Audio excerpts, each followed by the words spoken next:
Hey everybody, Philm Brown here at the Movies with Philm. Got a great 1966 drive-in flick for you, so I better do a little bit of the squeegee in here. Clean that baby off. I think next time I need to bring me some water or something like that and get that screen kind of cleaned up. There's a bug up there, I think, in the far corner that's kind of bugging me. I hope it doesn't bug you through the watching of this wonderful, wonderful Larry Buchanan film. Now, we haven't brought you any Larry Buchanan. Larry Buchanan made a lot of wonderful films, particularly in the 60s. One of my favorites is Zontar Thing from Venus. I really enjoy that film. I'd like to be able to show that to you. Eye Creatures, another great film of his. And Naked Witch, It's Alive, made a lot of nice film.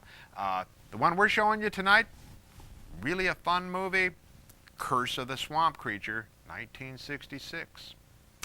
Now, Larry Buchanan worked on, let's say, a bit of a shoestring of a budget. And it kind of shows in this film. The large part of this film sort of takes place in a swamp, which fits Swamp Creature. And it's got a lot of traveling of people walking through swamps, sleeping in swamps, doing things, and getting to, finally, to this scientist's house who's doing experiments.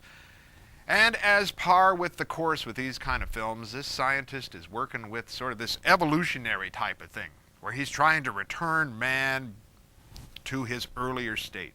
And he's got this idea that man, of course, came from the ocean and so on, and was sort of a reptilian type of thing. So he's doing these weird experiments on these guys in these boxes with tubes going into them and things like that to sort of make them reptile-like.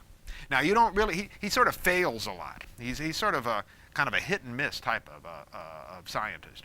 He doesn't always hit the mark with his experiments. So you'll see a lot of shots of this guy, Jeff Alexander, who plays this Dr. Simon Trent, who does a great job. He looks like a kind of a thin, bald Harry Carey. Okay, got these great big glasses and things like that. You're thinking he's going to say like, going, gone. Well, he says that a lot in a sense when he carries out these failed experiments, okay, all wrapped up in a sheet, takes him out of his abode there, takes him into this weird swimming pool that's covered up with kind of like a, I don't know, it looks like a tennis court fence around a swimming pool. I don't know what's in there, of course. He's trying to keep these alligators, I guess, is what he's trying to keep in. He takes these things in, he walks out onto a diving board, and then he dumps this body into this pool full of alligators, and you get these same shots over and over again of alligators eating sheets and things like that. Don't know how they got those alligators to eat those sheets. I think that's kind of a cool thing. Okay, but anyway, the film also, though, stars, in his latter days here, one of the great sci-fi actors of all time, a man who really came out of that John Ford tradition, John Agar. Now, John Agar does a really nice job in this, given what he's got.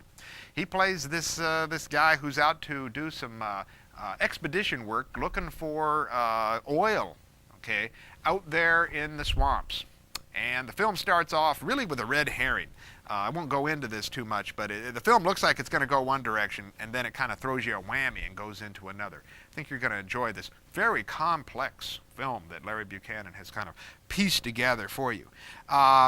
There's some interesting other guys in here. There's a guy I was just looking at, and as I was watching this, I was thinking, gee, that guy looks familiar. This is Bill McGee. He's one of the henchmen for the scientist, and they've got this whole voodoo angle thing going on the side here as well, because see, the scientist is kind of picking on the people who live in the swamp and trying to turn them into lizard type guys, and they fail and they disappear. So there's this whole voodoo type of thing. Well, this Bill McGee, he's sort of tied into this voodoo thing as well. He was in a film that I really enjoyed called Don't Look in the Basement by this guy named Brownrigg in the 70s, okay? If you ever seen that film, Don't Look in the Basement, he's the guy who's always walking around sucking this lollipop, okay? It's about a mental institution, and you'll see him in here. He's not sucking a lollipop, okay? He should have, and it would have prefigured that great role that he's going to essay later on in the Don't Look in the Basement. Well, here, it's basically don't get yourself thrown into a swimming pool full of alligators. Not a good idea. Okay, particularly if you're wrapped with a sheet. Now, the monster at the end. Now, okay, kind of giving it away a little bit, but you know, the scientist is working on success rate. He's got to have to hit it sometime or another. He does. Makes an interesting monster. near the end of this movie, there is a swamp-like thing. Okay, call it swamp creature, call it swamp thing, call it a bug-eyed looking thing. Okay, I think it's more of a bug-eyed looking thing. He takes a woman and turns her into this bug-eyed thing with a bald head and so on, and really kind of a messed up creature. Jack Bennett gets credit for doing these special effects. Think you're going to have fun with Larry Buchanan's films. The sets are nicely overlit. I really enjoy that. They just flopped every light that they could on the set and just kind of washed out people and things like that. Likewise, the walls and the sets themselves look like something just thrown together. Not like we'd use on here. No, we use the top quality stuff here. Okay, but just take a look for all the great niceties of where the budget goes. Films like this, you got to think about it. Shot on a shoestring, every cent of the budget is there. You see it on the screen. Like it or not. If they got a great shot of an alligator eating a sheet, they might use it 15 times or something like that, right? Great shot, right? Use it over and over again. What the heck? Get our money's worth out of a shot like that. Cheaper to optically print it and just redo it over and over again.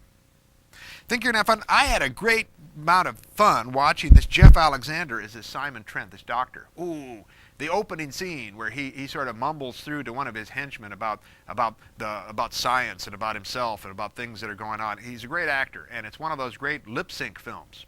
Okay, where most of this was, particularly exterior scenes, were done with wild sound, okay, and dubbed. Did a nice job on that. I think you'll see what I mean when you watch this. Curse of the Swamp Creature, 1966, which was a good year. Well, it depends on how you look at it. Good year or a bad year for fantasy films, because there's a whole slew of them out there, and we're going to be bringing you a lot of 1966 films down the pike. So be looking for that year as being one of the bumper crop years, and the Curse of the Swamp Creature is just really kind of one of the cream of that great crop, floating to the top of a pool where alligators are roaming about. Have fun with this film. Roll 'em, Smokey. I'm trying to get that bug.